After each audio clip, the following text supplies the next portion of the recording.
Oddworld Inhabitants released Abe's Odyssey. That came out. And that was a game you could never have made before compact discs. And so we felt like we had to kind of go or we were going to miss the train. Get ready.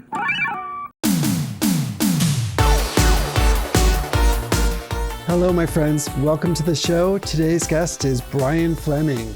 Brian co-founded Sucker Punch Productions in October of 1997 with 5 fellow Microsoft alumni, Chris Zimmerman, Bruce Oberg, Daryl Plank, and Tom and Kathy Saxton. He was the program manager in a room full of engineers. The studio's first game was Rocket Robot on Wheels, which was a 1999 platformer for the Nintendo 64 published by Ubisoft. It sold about 100,000 copies in total, and the studio almost did not survive it. But what came next was a remarkable decade-and-a-half run. The Sly Cooper trilogy from 2002 to 2005, the infamous series from 2009 through 2014, and then Sucker Punch's biggest creative swing, Ghost of Tsushima, which launched in July 2020, 3 months into the pandemic, sold more than 13 million copies, and was a Game of the Year contender. Sony acquired Sucker Punch in August 2011 as the 16th PlayStation Worldwide Studios developer, and Brian's last project as studio head was Ghost of Yōtei, which shipped on October 2nd of last year, and, per Sony's recent earnings, has outpaced Tsushima's sales in the same window. He stepped down as studio head effective January 1st, 2026, after a remarkable 28-year run. Brian, welcome to Replay. I'm so glad you're here.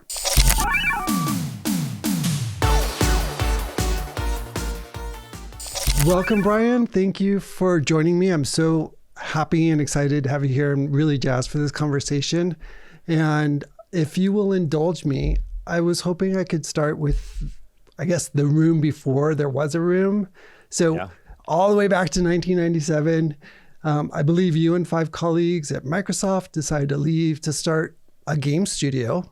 Correct. Chris Zimmerman, Bruce Oberg, Daryl Plank, Tom, and Kathy Saxton. They're all engineers, right? You're the program manager. I am probably the least of the engineers. I was a program manager there. Yeah. I'm a relatively technical guy, but I wasn't a professional engineer at Microsoft. Okay, it's definitely an unusual founding team if there ever was one. So I'm just curious, what was the conversation that got the six of you to the point, of actually leaving? Yeah. Well, it was an interesting time, right? I mean, Windows 95 had come out a few years earlier. It was sort of really a really high point at Microsoft. Office was doing really well. The company was kind of the center of it all. But it was also growing a lot. And that meant that projects that I'd worked on in the past, which were, under 50 people, started being 200 person projects, and also the interdependencies between groups, in order to get something done. If you wanted to put a toolbar in, you had to use the toolbar that was being made by the Office group, and everything got fairly complicated fairly fast. And I think we just felt like, it was time to look for something that we could do that was smaller, where the projects were more manageable by a small team. And I had some professional experience doing games back from when I was in college. And Chris Zimmerman, who really deserves the credit for sort of being the spark of the whole idea, he and I had lunch one day, and he was like, we should go and do games. And we sort of felt like it was kind of the last moment. So, you really have to remember what was going on then, because that was right about the time that the PlayStation was introduced, the first PlayStation, Sega Saturn, and the PlayStation, and both of those were using compact discs as the media format. And that really was interesting, because before that, games were, console games were all on cartridges. And that put tremendous downward pressure on the size of the game itself, including all the art, right? Absolutely. Because it was very expensive to manufacture them. And a compact disc, was 700 megs of space. And so at the moment that Oddworld Inhabitants released Abe's Odyssey. That came out. And that was a game you could never have made before compact discs. You know, it had these incredible animated sequences, and the transitions between gameplay and the cinematics were flawless at the time. And it really said to us, holy cow, you know, and as you pointed out, we're a bunch of engineers. It said, we are not going to be competitive in that space. And so in the world where you had some consoles that were CD-ROM and you had others like Nintendo that were still cartridge based, it felt like, hey, if we're going to get in, we have to go right now, because we have to get in. Our skill set is much better suited for a cartridge world than it is for a compact disc, world where people who are movie makers and a team of creative centric people would be better off. We felt like engineer centric team, we would need to be in a place where engineering cleverness and procedural, anything you could do to try and get a really big game onto a small footprint would be to our advantage. So we felt like we had to kind of go or we were going to miss the train. So Chris and myself had the first conversations, and then we spoke to our colleagues that we thought would be interested. And thankfully 4 others came with us. Tom and Kathy, it turned out they just weren't as excited, I think, as they thought they would be. And so they didn't actually even make it to the shipping of the first game. But the 4 of us that were left, Bruce and Daryl and Chris and myself, we all shipped a number of games together, and founded the company. That's amazing. And I'm going back, you said you had some experience in college. Did you like code your own games or?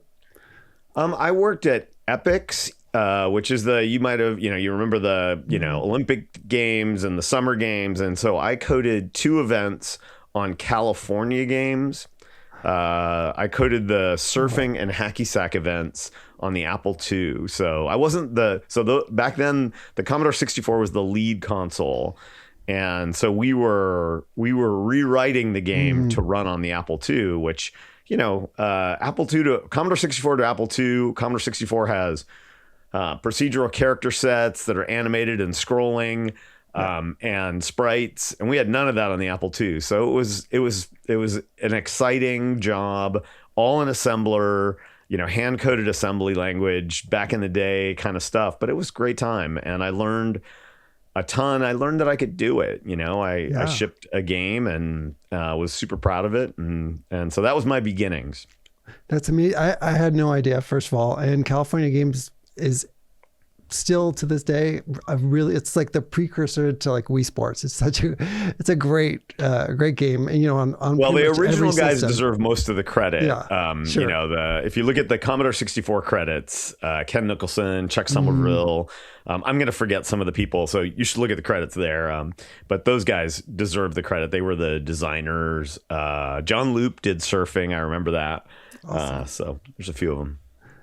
So going on to, to create a game for the Nintendo 64, was your first platform. Right.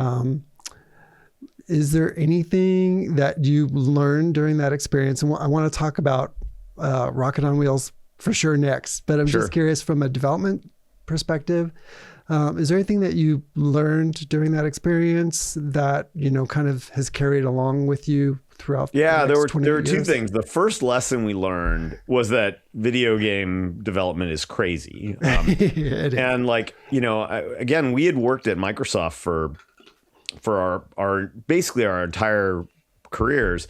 And if you wanted to make Windows games, or if you wanted to make Windows apps, you called Microsoft, gave them $300, and they sent you, 4 phone books full of documentation and a compiler, and off you went. And so we walked across the street. Literally, Nintendo's corporate headquarters is across the street in Redmond. We walked in and said, "Hey, we want to be in the developers program," and they said no. We're like, "What do you mean no? No, thank you." What? We had just no idea. And they're like, "Well, we don't let just anyone in our developers program. You have to have shipped a game." We're like, "What? What are you talking about? Like, how do we? There's like a chicken and egg problem here. We can't ship a game." And so it was this crazy sort of realization that we just had no idea what was going on. So they told us basically, if you guys make a PC prototype of the game and it is promising, we'll think about it. So we spent the first part of our young company's life building a PC version of what became Rocket, and demoed that for them, I don't know, 6 months in, and then they graciously allowed us to buy the development kits and So nice things, of them. and then we went and made the game. So that was the first sort of like, wow, we really do not understand this world. The second big aha moment for us was that we just really didn't understand the kind of core business model like correctly. So our idea was that we were going to fund the development ourselves, and we thought this was good because we kind of knew it would be a hard pitch for people who had not been doing game development to come, and go ask for a deal, and we really felt like we would get a bad contract, if we did it. And so, kind of one part naivete, one part overconfidence. And we're like, well, we'll just fund this ourselves. We'll do it on spec. And this turns out to be wrong in a bunch of ways. The most important way is that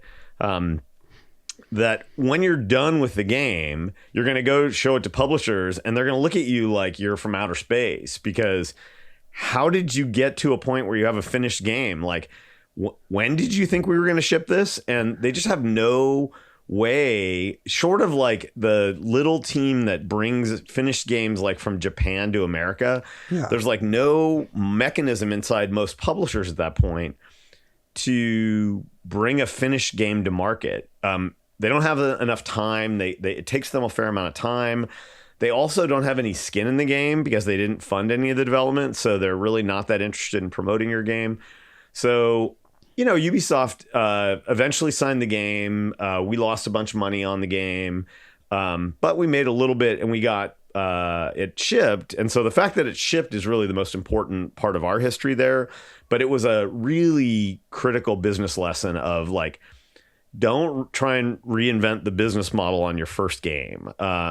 Really think through how your partners are going to think about things, and make sure you're doing things kind of in the way that they are used to doing it, because otherwise you're just in this outlying case. So our when we went in and to do the game that became Sly, we were like, okay, we are going to go out. We're going to get a standard development deal. We're going to do everything kind of the way that is set up for. And that worked out way, way, way better because, again, we were just in the groove of the way the industry works. So it made a lot of things better. And we were very fortunate, right? We ended up with a deal with Sony.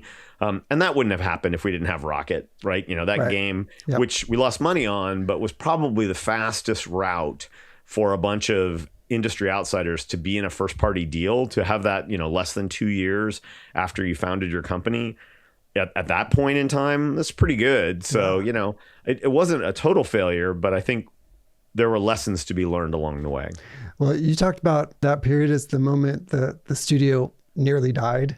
I'm curious what actually happened in the months after Rocket shipped. What was it that kept the studio alive? Well, the studio nearly died. I felt like really during Rocket more than after Rocket, if I'm remembering all of this correctly. Like the biggest problem for Rocket, again, as I was saying, so you have this fully finished game and no one is really set up to acquire it, like to do it. And we also kind of needed speed, right? Because we had this finished game. We were like, well, what do you mean you can't just acquire it and go sell it? And so the timing was, there are two things that happen.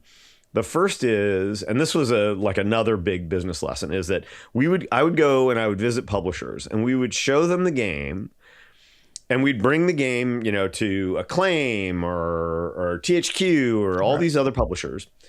And we would go and we would demo the game for them and we would talk about it. And they would say a variant of this.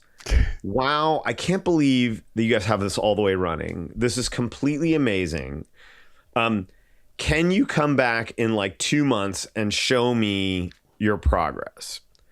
And we thought that was awesome. We thought they loved the game. And what we didn't realize is that was them saying no. Right. Yeah. Right. That's what no sounds like. And so we would go back to the team and like, oh, they really like it. They want to see it again. And we just totally did not understand that that's what a no is. And so we kind of kept going and going and going. And eventually we got to a place where one publisher was going to put us on their E3 show floor. And so we were in this, I forgot if we had an LOI or what we had, but we were sort of getting there. And 10 days before E3, it all falls apart. And so now we have nowhere to go. We have nothing to do. And it's E3 and the game is, going to launch in the fall. So it's over if we don't get out at E3. And so we were fortunate that we had sort of learned a few things launching software at Microsoft. So we rented a hotel room across the street and built a press kit and did all the things you would do. And then just invited anyone who would come over. Smart. Contacted all the press. And the press is interested in a story of a bunch of ex-Microsoft people who are doing a Nintendo game, blah.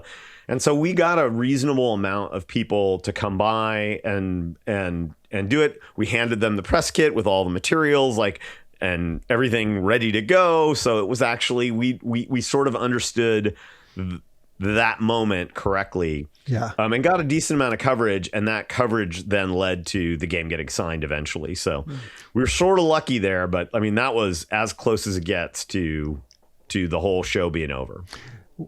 So that was the impetus or the catalyst that got someone like Ubisoft to take notice. Yeah, there was coverage in Next Gen magazine that was really essential. They saw that story, called us after E3. We went, and it wasn't like it was a very good deal for Ubisoft, and truthfully, the business model on the Nintendo is really, really rough, right? Yeah. I mean, the business model is you have to pay in advance for all the cartridges, so they weren't going to make a gazillion of them because they have to pay up front. So it's it's still, even to this day, it's relatively hard to find copies of that game. I have a handful floating around, but it's a little bit of a collectible, at least in our Sucker Punch circle. It is absolutely. It is the true definition of hidden gem, I believe.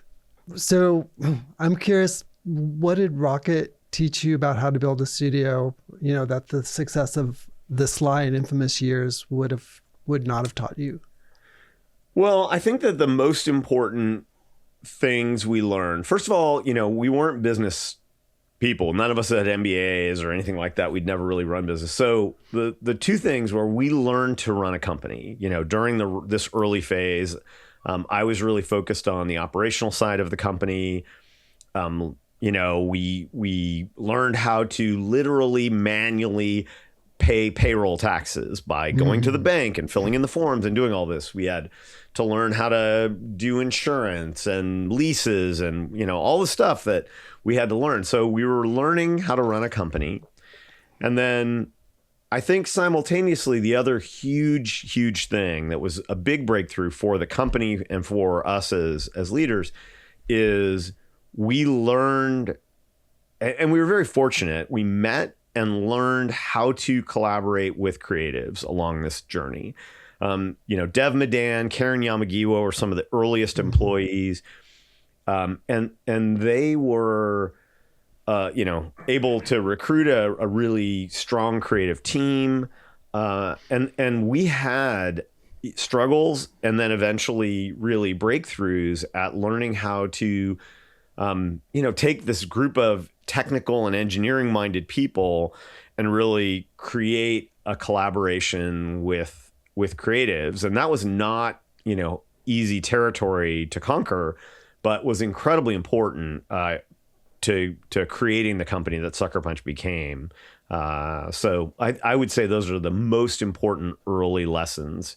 You had to learn to run a business, but you also really had to understand the managing creatives is not like managing a bunch of, computer programmers. And you really have to think hard about what you're trying to accomplish as managers, what you want to create culturally, and how you want to do that work if you're going to be successful. And certainly I really credit the creatives there for helping, us achieve those goals by, teaching us and mentoring us about what they needed, and being patient, as I'm sure we made, every possible mistake you could make.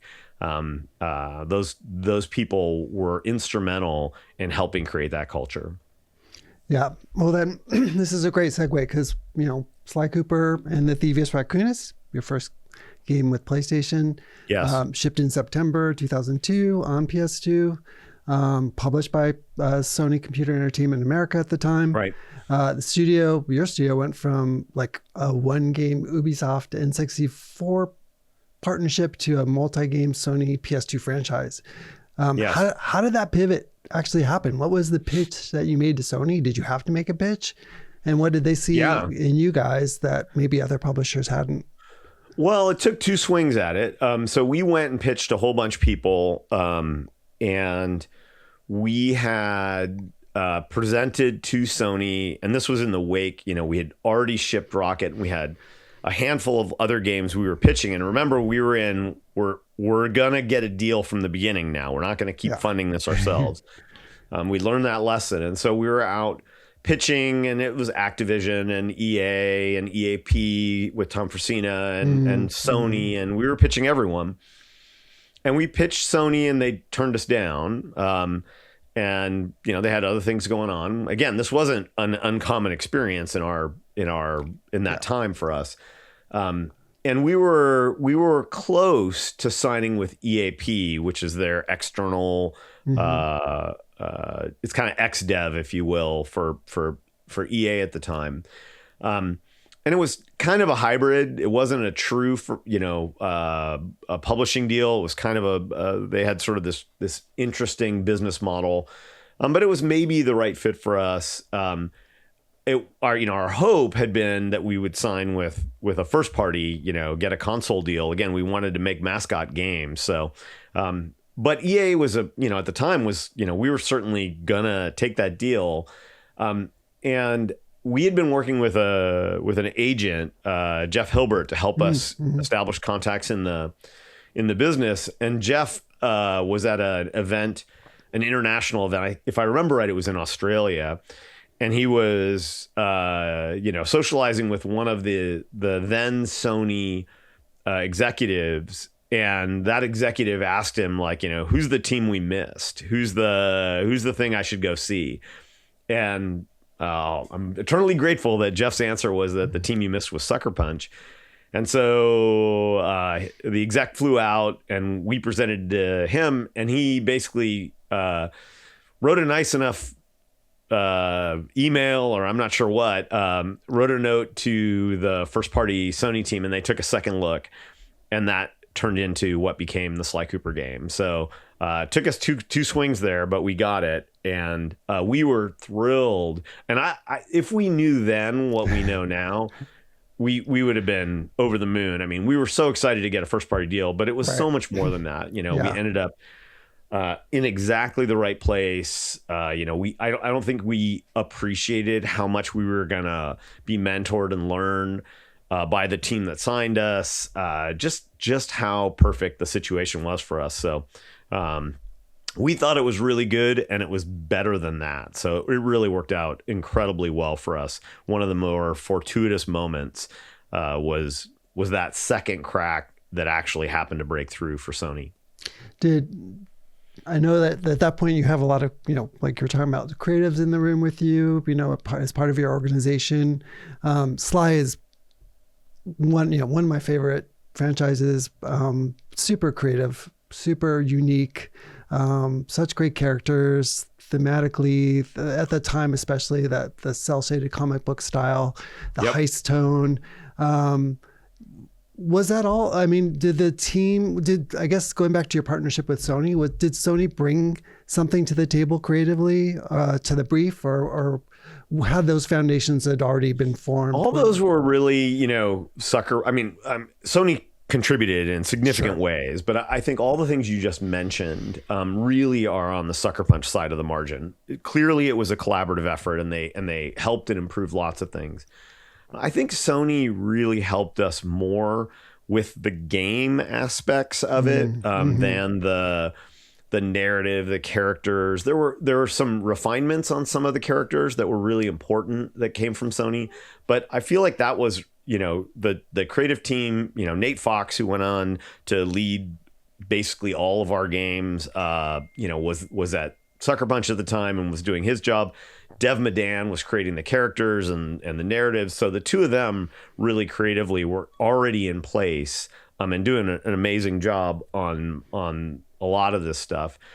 The thing that was important for Sony is just how to make a great game, how to where the bar is, how you can evaluate if your game is playing well, that the doing user testing and just their ability to be direct with feedback about, you guys think this is done, but it's not done yet. They were really good at raising our eye lines. And even then, if you look back, I think, and I'm super, super incredibly proud of those games, but Insomniac and Naughty Dog were working at a level that was farther ahead than us. And so, Sony was good at keeping us on that path, and helping us get there. So we had to really learn how to make a game of that level of quality. And they really were great coaches, great mentors at getting us there.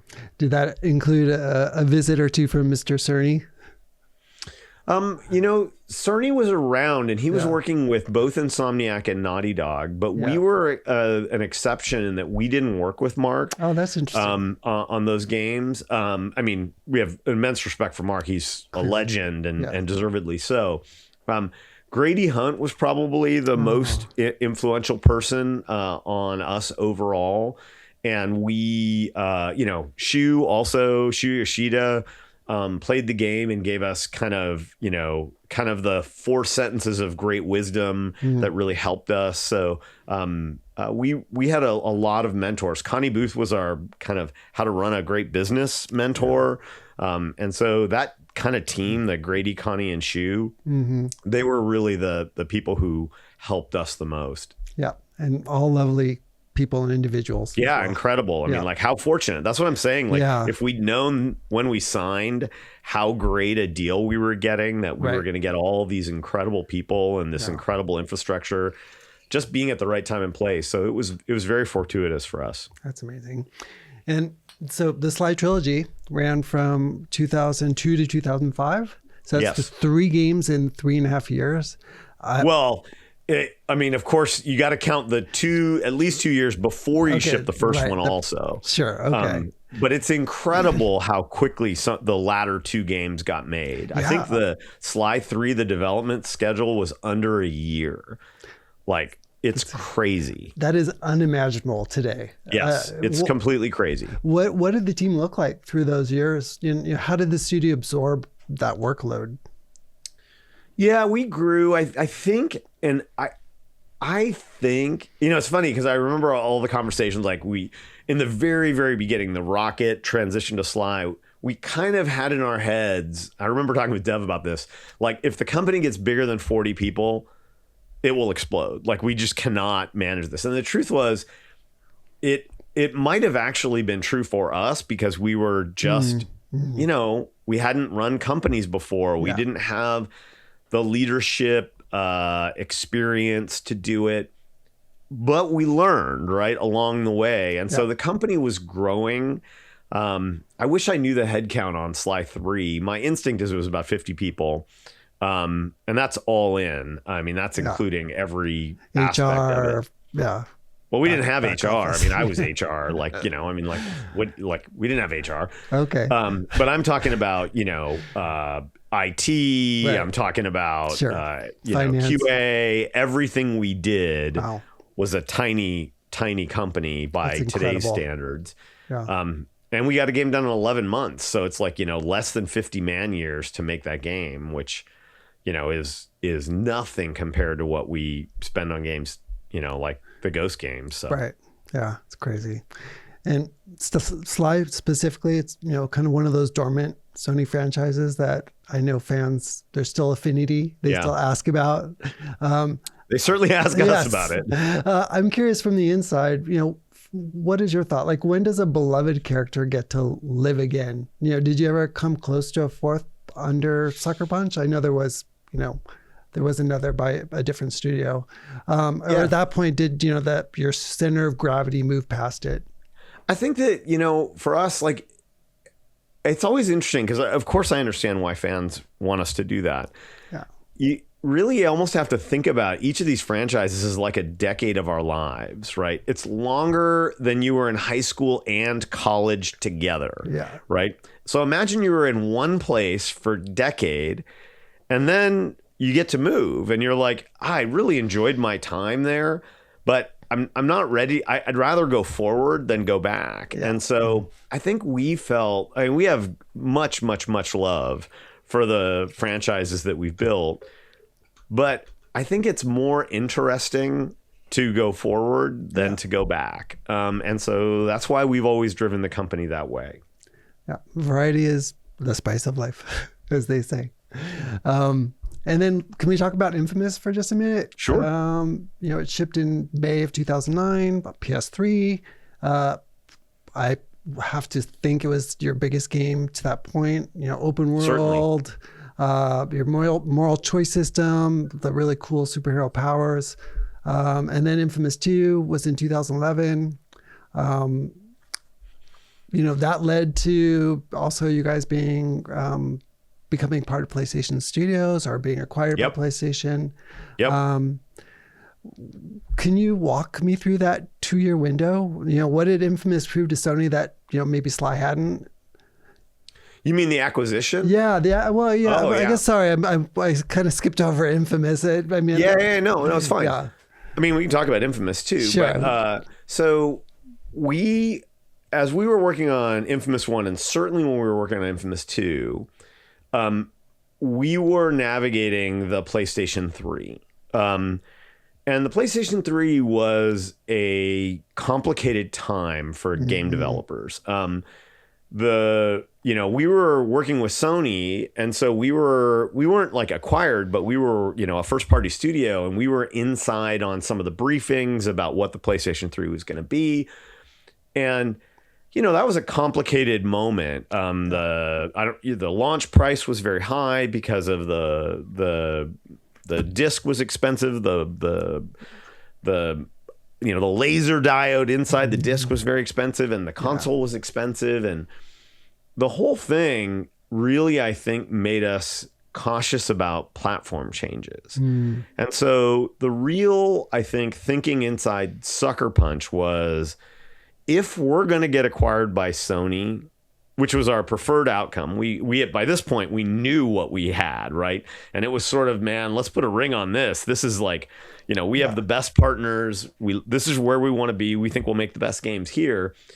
And so the conversations about the acquisition really were initiated by us because we were terrified about going through another platform shift by ourselves because, we felt like, holy cow, if the 3 hadn't made it, which it was not clear that it was going to make it at various times. It was dark days for PlayStation for sure. It was pretty brutal. And, certainly you could foresee an outcome that would have just taken the company down with it because we had one customer, like literally one customer. And if that customer doesn't thrive, then we're going down with them. And so we did not want to go through the next platform transition with all of our chips still on the table. And so we were like, how do we make this safer for us? I want to feel better about continuing to only have one customer. I don't want to go do cross-platform games. We really had a vision for the company that was not that. But I don't want to be that exposed. And so we started talking with them. We talked with them very, very briefly after Infamous 1. And we talked to them in earnest after Infamous 2. And we got the deal done. It's amazing. Do you feel like you had to give anything up for what you got in return? Well, I mean, you give a lot up when you sell a company. I mean, you give up your give up your baby autonomy. I'm running a wholly owned subsidiary instead of a company. you give up a lot of ideas about what you're going to do. But I don't think there's really ever been regrets. And that I think is sort of anomalous. Like, you don't hear a lot of people tell the story of their acquisition and are like, man, this worked out well for everyone. And it really has. It really worked out well for Sucker Punch. I mean, it's not like, some of the crazy valuations that you see in video game companies, we weren't in that. Right. So I think probably the thing we gave up because we wanted to get it done when we did was, pretty significant upside financially, because the valuations for game companies went totally insane, especially during COVID. But we couldn't have foreseen that. Like, you only can process things with the information that's available at the time. So it was a fine deal. It worked out very well for us. We're all super happy. And the most important thing, we think, over the long run is that we made good games after the acquisition. We made the best games we've ever made. So how can, we made post-acquisition, we made Second Son, Ghost of Tsushima, Ghost of Yōtei. Like, I'll take that. That was a good stretch. So, I think that's the most important thing. Yeah. And Second Son was a PS4 launch window title, right? Yes. Yes. That's a big, being trusted with a launch window title for a brand new console. We were excited for it too. I mean, we felt like one of the challenges was that we were starting to get aware of how hard it was. Games are getting bigger and challenging. And so the idea of doing Second Son, an infamous game, as a launch title was one of our working theories at the time, which was, it felt like there were two big disruptions that you had to deal with as a company. You have to deal with the platform disruption. It's part of the deal. It's going to happen every 8-10 years. It's going to happen. And you have to deal with the IP disruption of, we were working on Sly, now we're on Infamous. We're on Infamous. We're going to go to Ghost. So you knew there was going to be disruptions. And what we decided, it used to be if you think back in the, PlayStation 2 days, you always saw people stack those, right? That they always did their new IP on a new console. And we were intentionally not doing that. We were like, hey, wait a minute. These projects are getting so big, stacking that feels like a mistake. So what we should do is we should take Infamous and make that our launch title. And then we'll already be across the platform line, and then we can do new IP. So we actually had that sequence kind of figured out prior to the acquisition. We already had seen, we didn't know what we were going to do. We didn't have Ghost in our mind, but we knew we were going to do Second Son and then new IP. And that was very clear to us that we felt a better plan for Sucker Punch was not to do new IP as the launch, kind of our first foray into the PS4. So I guess there wasn't a fourth Infamous that was in the hopper, or not in the hopper, but on the chalkboard. It didn't happen. Well, I think you have to always part of running a company, especially when you have one customer and you're doing one project at a time. Part of my job was always making sure we had a vision for what we were going to do if the next step didn't work. And so we had to have a plan in case our new IP didn't come to fruition. That's the story you've heard a million times, right? Is somebody's going to do new IP and it didn't work and they went back, And so, we had that as a sort of backup plan. But we were fortunate enough that the sequence of things we tried led us to Ghost. Yeah. And, I think we haven't looked back since then. It's crazy. I mean, after 3 years of Sly games, 4 years of Infamous games, you then spent 6 years making something completely different, right?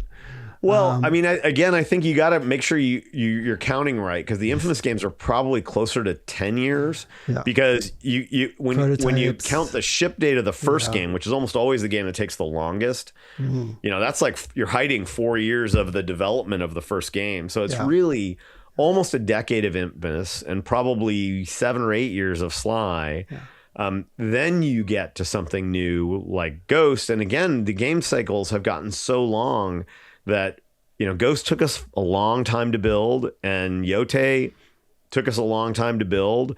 And so, before you know it, it's a decade of those games too. Yeah. So the time gets away from you. It's crazy. You're right. And with Ghost specifically, you launched it 3 months into COVID-19 pandemic. Yeah. I'm sure there were plenty of challenges there. But man, it's such a great game. I mean, Game of the Year contender. It sold exceptionally well, I would imagine. I think I saw something like 13 million copies. What was the impetus or the pitch? Like, how did you go from Infamous to, making a game set in feudal Japan in 1274? Well, it wasn't a straight line. So they never are. We had this idea coming off of Infamous, and the core of the idea was no one had done a melee-centric open world game. That was our sort of like, what if we did one of those? And so we started working on a couple of games, and we actually went through not one, but 2 false starts on games in the space.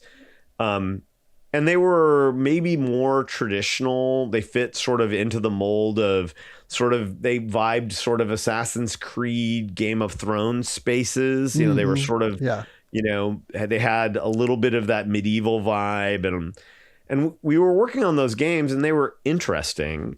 But internally, I think we had anxiety that they weren't differentiated enough from the games that were available. And so we were working on, and we had an original pitch, and Sony gave us some time to go do the prototyping, and we prototyped that, and we were like, this isn't going that well. So we gave them another pitch, and they're like, oh, that's better. And so then we worked on that one, and we were actually at a meeting which at the time internally was sort of Shu and Scott Rohde getting ready for an approval process that was kind of going to green light the whole game. And the leadership, myself, Chris, Jason, Nate, we were still anxious about like, this just isn't, we're just not in the right spot. Like, I don't know how else to describe it. It wasn't like a math equation. Sure. It was just like, there was a feeling. It just isn't right yet. Yeah. And so we kind of carved off some time and said, hey, look, what are the things we know? And the things we know are we want to do a melee-based open world game. And we've been working on that. And some of those, things have been going okay. And we've got some progress there. Good mechanics. But they weren't, we just didn't have kind of the world conflict and the story nailed. And they just were too complicated. They were too abstract and they had all this sort of muddle. And we were like, if we wanted to do something simpler, like where can we find that simplicity? And so we started talking about not IPs, but like, what could the center of the game be? Mm-hmm. And what are all of the different places you could take melee and an open world game and make one? And so we just literally started making lists of those things. And like, where's a story that is that everybody can kind of, I can give you one sentence and you know what I'm talking about. But it was a melee centric adventure. And so, like the Three Musketeers, I could tell you that and you have an idea, or I could say, oh, it's Rob Roy. It's the story of the Vikings, or it's pirates, or whatever. And I can and as soon as I say like, a handful of words, one sentence, you have a picture in your head. And so one of those was samurai in feudal Japan. Like, yep. Oh, I got that. I can see it in my head.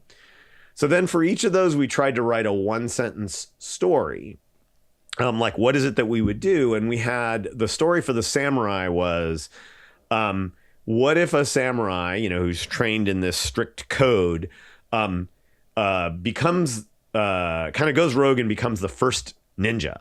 Like, what would that story be? And we started doing research on each of them. And about the time that this happened, we think, I mean, again, the history in feudal Japan in this period is not, a lot of the records were written on things that have long since been lost. But it was probably ish in the 13th century, that this probably happened. And we're looking at 13th century Japanese history and we find the Mongol invasion. And, we see where it happens on Tsushima, and you're like, this is just a perfect video game. Yeah. Like, it is the perfect video game. It's an island, works well. And when we found that, Chris and Nate, one of them found it. And I went into their office and they had it up on screen. They're like, read this. And I can't remember a moment that was clearer in our entire history where I read, 4 paragraphs of a Wikipedia article on the Mongol invasion of 1273. And I'm like, this is the game we're going to make right here. We found it. This page, our search is done. And I just was like, oh my God, this is it. And so we built a pitch up around that. And in the meeting that was the Greenlight meeting with Sony, with Scott and Shu, we gave the entire Greenlight presentation. And then we said, but one more thing, kind of, Right. We're kind of nervous about that pitch we just gave you. And this might be crazy, but we have this other idea. We can take a lot of what we just showed you and bring it here, but we think give us 5 minutes or 12 minutes to give you this pitch. And we gave them the pitch, and they knew, we knew, everybody knew, like, this is just better. We should just go do this. So and then Ghost went. But it took us, that process was after Second Son was, I don't know, at least a year, closer to 18 months of, pretty desert wandering phase of really didn't have it. And then we knew we had it. I mean, we really did. We were like, okay, this is the game we're supposed to make. And we told the team and got everybody on board, and off we went. What was, if you're willing to share, what was the runner-up contender? The thematic. Oh, you can grovel the internet. Some stuff has leaked over time. Okay. So I'm going to leave it into the Google searching. Okay, we'll do that. We'll ask ChatGPT. Yeah. Cool. Well, let's dig a little bit more to Tsushima, because the thematic, cultural authenticity. I'm sure that was a constant conversation. I think I've read, you guys have had Japanese consultants. There's the period detail, the Kurosawa mode option. What did you learn about doing that work that the studio probably hadn't had to do for Sly or Infamous? Yeah, it was a fascinating time for us because our number one concern, and the reason we kept it so secret initially, our number one concern was we're a bunch of Americans from Seattle. And we work for a Japanese company. Yep. And we're like, they're never going to let us make this game, right? Like, they're going to be like, it's nice that you have studied and learned about our history, but you can't make this. Like, we need a Japanese team to make this game.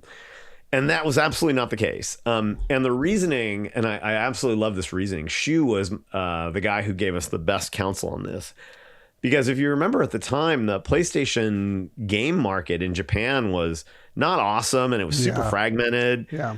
And Shu's like, oh, well, you're never gonna fool any Japanese people that this game, it's gonna obviously be to their eyes like it was made in the West, but it doesn't matter because the market's so, fragmented and terrible. That's not your market anyway. You guys are building a game for North America and Europe. That's what you're doing. So you're perfect for that. So it was actually this huge relief to us that Sony Japan was going to be okay with us. And even with that, we felt, really compelled from the beginning. There was part of what we viewed as the kind of the package of the game was delivering. The way we thought about it was part of our job is to create a time machine for you to go back in time and be at this place, and that we were trying to give you that experience, so a big part of it was getting aspects of the culture and the history correct. But that said, we also knew that we were making a video game, right? This isn't, it's gotta be fun. This isn't a documentary. It's not a history lesson. And so there are clear anachronisms that you're going to put into the game. And so, you're going to put katanas in, even though they were actually almost invented as a response to the encounters with the Mongols. They had to develop better weaponry and the katana emerges. But we're like, no, we're going to put katanas in the game. Like we're not going to get caught up in those levels of detail. And we're going to there's things that relate to how classes and genders interact in the world, and we're not trying to be authentic to that because, again, this is a project for a modern audience. Like, we understand the realities that we're dealing with here, but we really felt like we couldn't just breeze our way through those issues. We had to really think about it. And so there were two things that really helped us. First of all, the fact that we were working, in fact, for a Japanese company gave us a tremendous team at Sony Japan. The team that was localizing the game really became partners with us in how we built the game. There were some people on that team who were signed to the project because they were very personally interested in the history and had all of this knowledge, cultural knowledge that was incredibly valuable for us. So they were the most important eyes and ears on the game at a detailed level, down to every single kanji that was in the game. Wow. Like, what that was in the translation of the game was the symbol that would have existed in the 13th century. So on the first trailer, when the Khan is circling on the map and there's some kanji there, those are kanji that you wouldn't use today, but they are the correct ones from the time. And even that, like, the Japanese fans are like, whoa, like they are getting these details right. And that all the credit for that goes to the team at Sony Japan. They were such enthusiastic partners with us, and just, it was this amazing relationship, and they really helped us. And then, as you said, whether it was for combat or mannerisms on the stage or whatever we could do, we wanted to bring in consultants to help us, just, to educate us, so that at least we were being intentional. If we were going to do something anachronistic, like, say, putting katanas in, you wanted to know you were doing it. You just didn't want to make mistakes of ignorance. And so that was tremendously helpful. Did the game ultimately, was it well received in Japan? I did. Well, that's the kind of the corollary to the story of Japanese will never accept the game. It was the first or second Western game ever to get a perfect 40 out of 40 in Famitsu. Sold 1 million copies at retail. Did super well in Japan. So, unbelievable success. And it was totally unexpected. We did not anticipate that the Japanese players would accept and appreciate the game like they did, and it was amazingly gratifying for all of us. I remember Shu being so happy. At that point in his career, he had tried and failed the entire time to get a 40 out of 40 on. He made these amazing games, Crash games, and Jack and Daxter, and this whole series of games, and they'd never gotten a 40 out of 40, and along comes Ghost of Tsushima and does that. That's so amazing. I mean, that is an achievement. Incredibly awesome. Yeah, Famitsu is notoriously, they don't dole those out. Nope. Well, and then let's really quickly talk about Ghost of Yōtei, which is shipped very recently, back in October of last year. It looks like, from what I saw in the fiscal 2025, the Q3 results in February, that it's outpaced Tsushima sales in the same window, which is amazing. It's also your last project as studio head. Yeah. I'm just curious. I mean, maybe you didn't even need to pitch the sequel, but did you guys end up having to pitch to do a sequel? Yeah, of course. Yeah. Of course. I think everybody expected us to do the second invasion. Turns out historically there was a second invasion 7 years later. The Mongols came back. But, at that point, our creative direction team, Nate Fox, Jason Cannell, like, we trust in those guys, and they led us into a new and surprising direction. And so, of course, we have to, pitch that, and internally at Sony, get everyone ready for what the ideas are, that it's much later in time, that, we're not in a place where only swords exist. Now there's guns. Yeah. Like, it changes the tone of the game. We're going to go up north. We're going to go to the, the sort of the Wild West of Hokkaido. And so it was a lot of changes, and it was important. And they were, as always, as Sony has always been, they were great partners in helping us, find, refine, and build Yōtei, just like they were since Sly 1. They've been just tremendous partners. I know you said publicly that you wanted the sequel to, quote unquote, level up rather than just be, longer, bigger, that kind of thing. So, making a better game. What did that mean concretely, to you? Well, I think that it's more important what it means to the creative leads, right? Because, again, at this point, it's a couple hundred people running the game. I'm trying to run the project and run the company, but I'm not the one doing the creative work. That's sure. Nate and Jason are the leaders there. And I think they really wanted to try to take the game in a direction where, the players' choice and incentive structure was freedom oriented. They really wanted you to be able to play the game in whatever order you wanted, at the base structure level, whether you go to the north or, go head west in the initial part, the openness of the frontier, all of these things are designed to try to make the game have a different vibration, that you level up yourself by exploring the world rather than going into menus. And so all of that was trying to expand the genre to try, I think we were all mindful of some of the fatigue in open world games. And so these were some of our ideas for how to alleviate, or at least, sort of change the vibration of some of those things to give freshness. One of the things we talked about a lot was, how do we make sure that we keep the things that people love about Ghost and make it familiar, but also keep it fresh, and, changing the protagonist. It's a hard balance. Like, there's a lot of people who are really, I think, had their feelings hurt that, it's not more Jin Sakai. This is the character I love. But there's big advantages to that as well, right? That as an example, I think you can play the two games in reverse order and they work incredibly well, right? Yeah. And if you're trying to make a game that appeals to new players, which, even for a game like almost all sequels, you find that half or more of your players didn't play the previous game.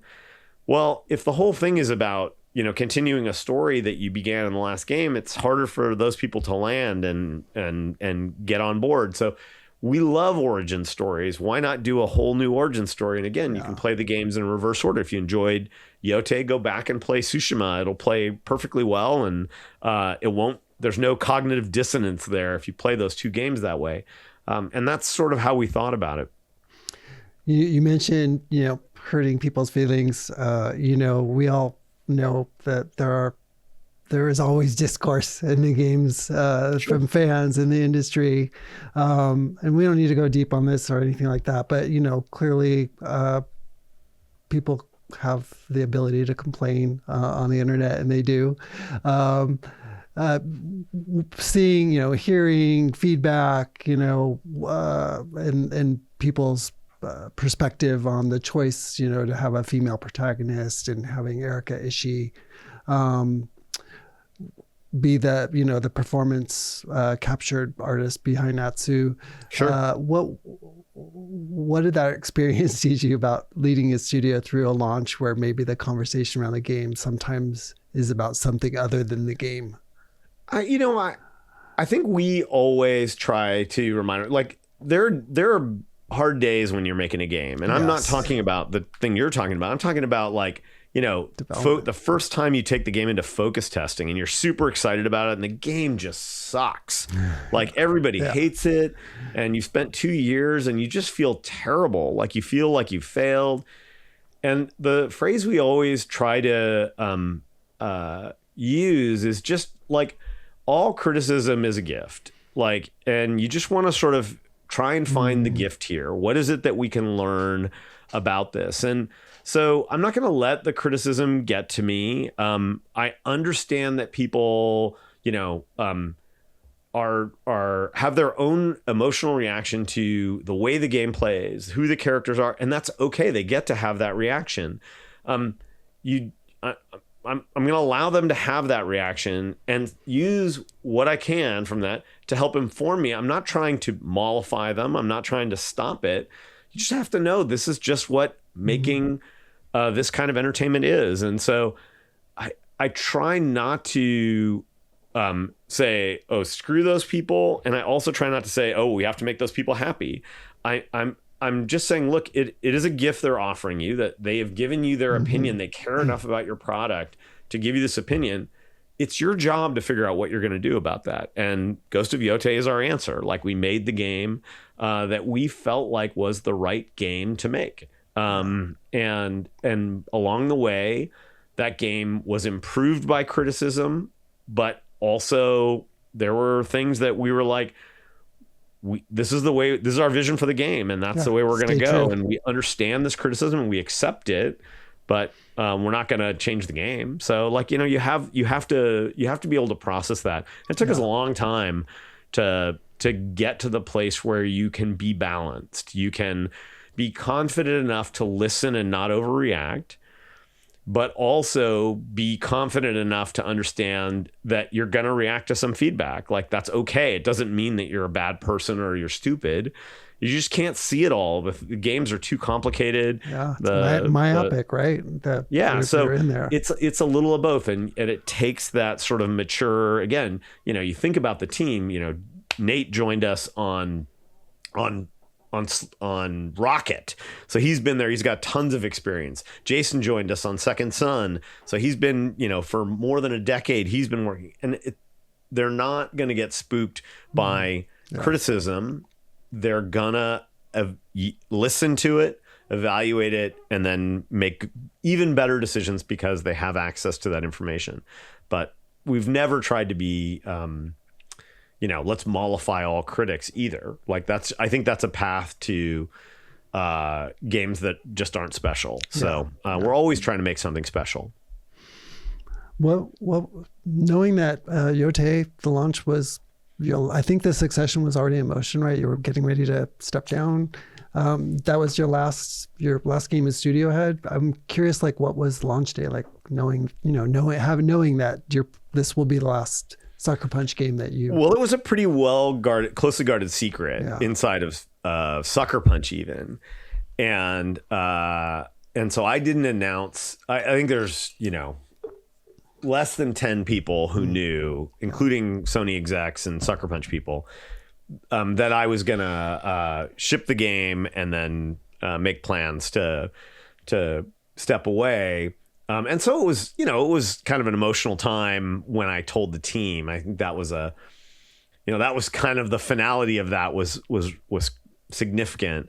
But I'd been thinking about it for a long time. So it wasn't a decision made in haste. I think I told Herman my plan and Scott Rohde, my manager, a year in advance of the game launching. So we had plenty of time to plan, and I thought the getting the new studio heads ready, and that gave us a year to make sure that we took opportunities to fold them into things that they were going to need, going forward. So it worked out okay. Was it bittersweet? Like, it's my favorite thing I've ever done. So it's hard to leave. Yeah. But it's also, when you do something for 28 years, which is how long I was there, it's exciting to try new things. And so I think in a deeply personal sense, I was excited to just have uncertainty again about what was next and where I was going to go. There's a second and maybe even kind of more deep satisfaction angle though, which is like I'm so excited for the new leaders and for the company to go do new things. And one of the sort of messages I gave to the team and the new leaders was like, the best thing about this is that all of the weaknesses that for 28 years, my weaknesses have been a part of this company, and you finally get a chance to fix them, right? And they were unfixable because they were my weaknesses. And now you've got a new leadership team who can take the company into a new direction or,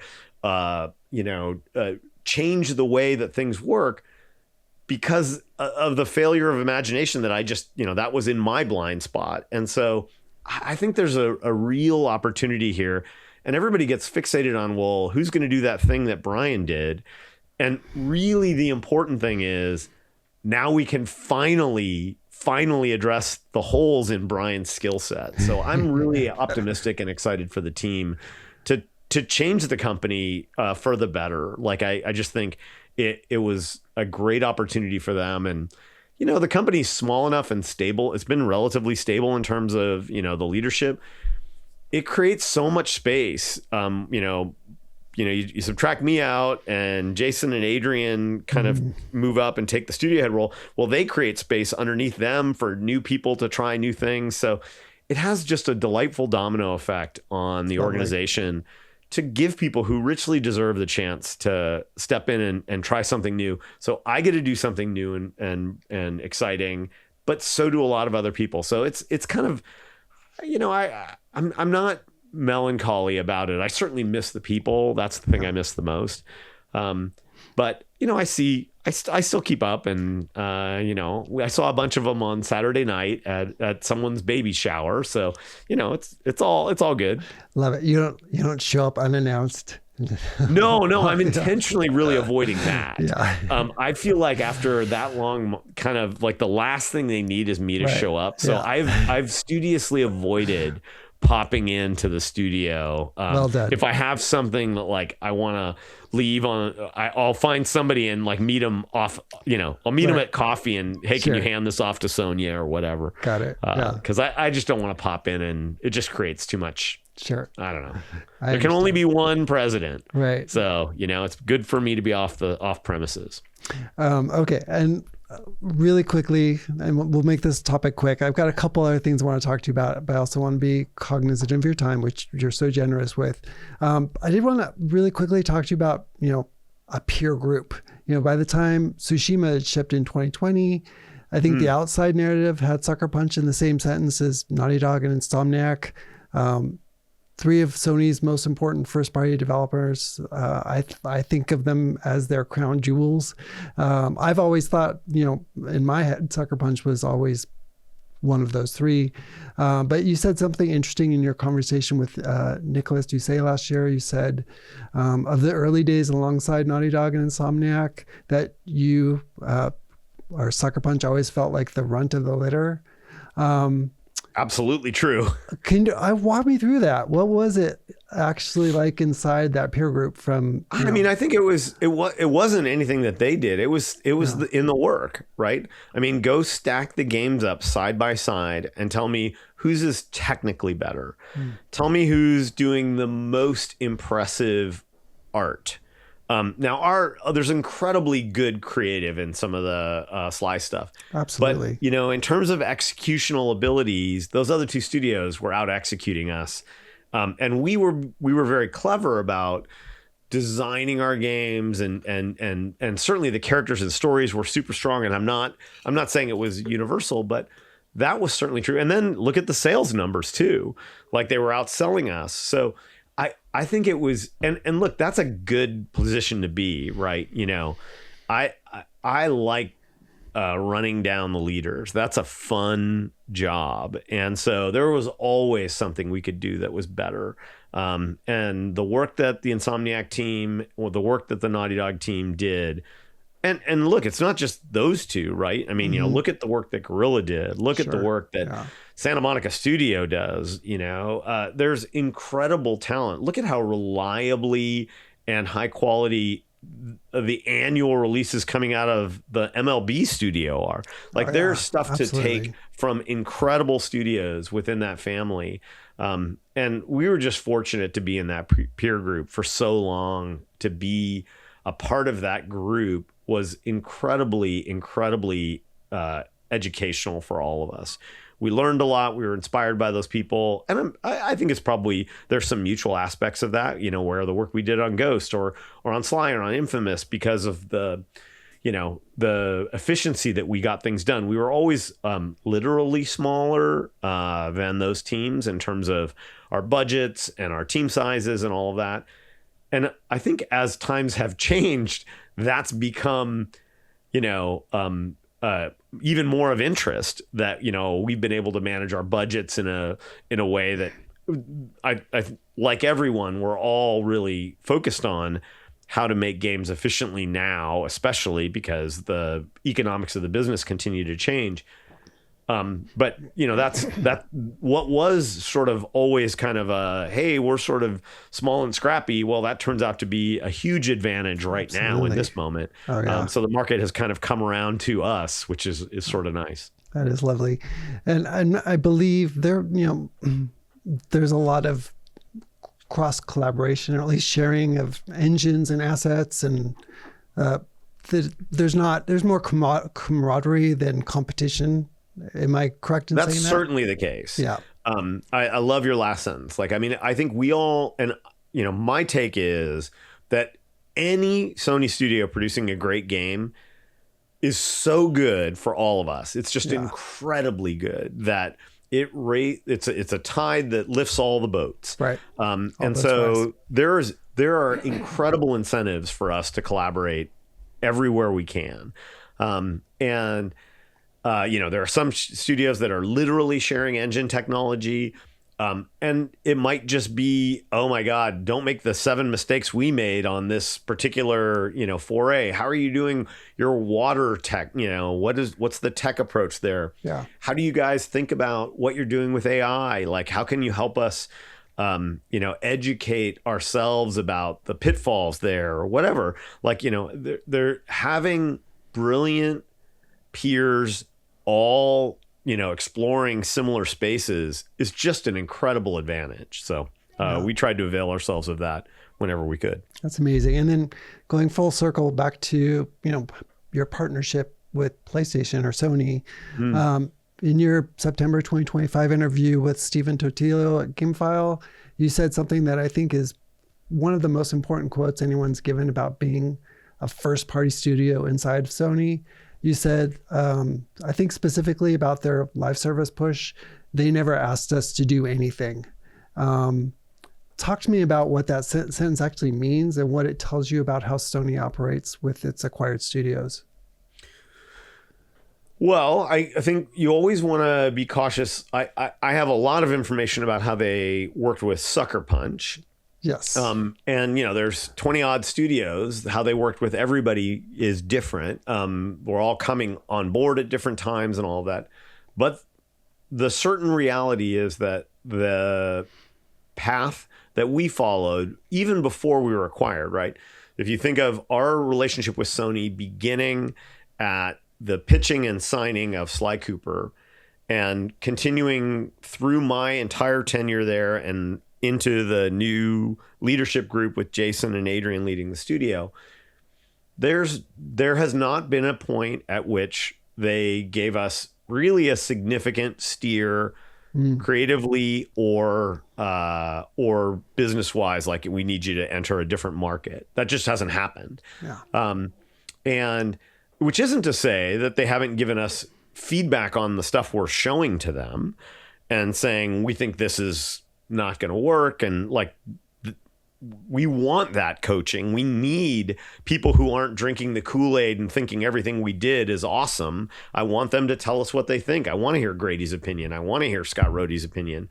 The biggest choices were like when we were pitching Sly, we pitched a handful of other games and they were like, this is the one that we have the most energy around. And so, but they were always based on our choices. Yeah. We had built the pitches that we took when we pitched Infamous. There was alongside of a couple other pitches, and we all agreed for a variety of reasons that this was the one that felt the most promising, and so we would go off and work on that. But they were all our ideas. There was never a flow the other way where they said, we need you guys to push into this direction. In fact, after Tsushima, there was enough energy around, the Legends mode has been a really amazing success. I think it's created a bunch of great content for a ton of really enthusiastic and dedicated fans. It really went well, and we did it with a tiny little team, and it was good skill building work for us. Yeah. And we didn't know, because we knew, I mean, you could certainly read the tea leaves back then that they were looking for live service games. And when we said, look, if somebody wants to go do this, we can help facilitate that. But we knew we were the wrong team to do that. That was it wasn't our calling. It wasn't our interest of saying, hey, we want to go do a multiplayer game. So, and they said, no, you should keep it as what it is. I think at that point they had enough other teams doing stuff. But we would have happily, facilitated another team working on that. But that I think one of our strengths is sort of the aphorism of know thyself. Like, you really want to make sure you know what you're good at, and you want to put yourself on favorable terrain for the way your army fights. And we know what that is. I mean, again, I think we have that self-knowledge of this is why we're here. This is what we're good at. Let's continue to look for opportunities in this space. That's where we belong. And that's been successful for us, and it'll be successful, of course, until it's not. But for now, at least, it seems like that's the correct approach.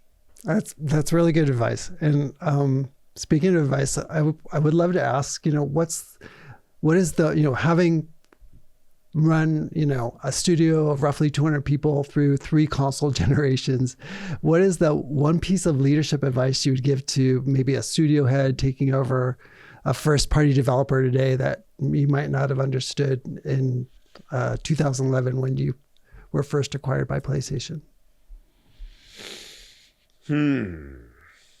I'm not really sure. I mean, it's such a big question. Yeah, I think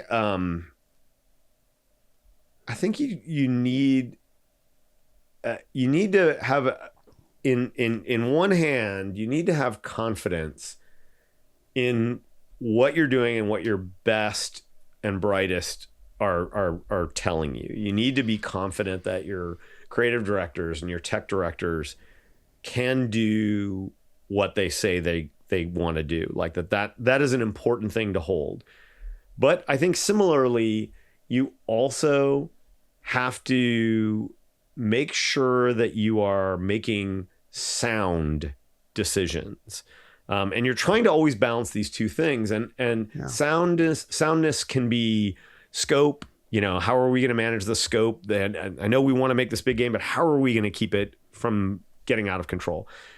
Soundness can be, schedule. How long can we actually really work on this before everybody is just going to get cooked? And how many times is our schedule going to really slip? And, you have to sort of have that a level of soundness. Do we believe the market is what we think it is? Are we getting enough outside opinions to make sure we're not just believing in our own press releases? How do we balance ambition and belief with soundness? And I always felt like it was my job to help make sure that we had bravery, but also we weren't being foolish. And so it's sort of this interesting balance. And for me, that was the effort of running the company, is finding a path that was sufficiently brave, but was not foolish, and trying to walk that particular edge carefully. I've got 2 more advice questions. One for you. What would you give the 1997 version of yourself walking out of Microsoft, to co-found a studio with 5 engineers about the next 28 years? What advice would I give? I mean, I think that, I've already sort of enumerated some of the lessons that, you learn. I think part of it is that I wouldn't have believed it anyway, right? Like you kind of have to make your own mistakes. Yeah, like there's no teacher like experience. Like I don't think you can learn this stuff in a book. And so I think we, in a weird way, we did it kind of right by just going out and making mistakes. So I do think the sort of meta learning is you're going to learn fast if you ship games. Like it's almost never the right idea to delay your game longer and longer and longer. Now, of course you have to because of quality and things like that, but like delays should be treated with suspicion, and only because the opportunity cost of that extra year to not be working on your next game, to not be learning the lessons of shipping that you can only learn by shipping. So and I don't think we did this wrong. I think we were quite aggressive in our schedules. I feel like we've maybe gotten a little less, the schedules have gotten longer and longer. It's gotten, really almost uncomfortable how long the games take to make. So, but I think in the beginning, if I was really going to give myself advice, it would just been do that. Because again, the learning is going to come from shipping the game, not from the conversation I'm giving. I'm not going to give you some pearl of wisdom that's going to do it. The only thing I'm going to say is just ship games. Like you're going to learn more by shipping games than by anything else. So just keep shipping. So would that advice apply to also to someone, who's aspiring to a developer? 100%. Who's 100%. Yeah. Great. Yeah. Well, the only way you get to be a good basketball player is shooting, right? Yeah. You got to miss thousands of shots to get good. Like, well, the only way to get good at running a studio is ship games, and like it takes thousands of days of doing the job, just get busy, get going. Practice makes perfect. It's the only way. Yep.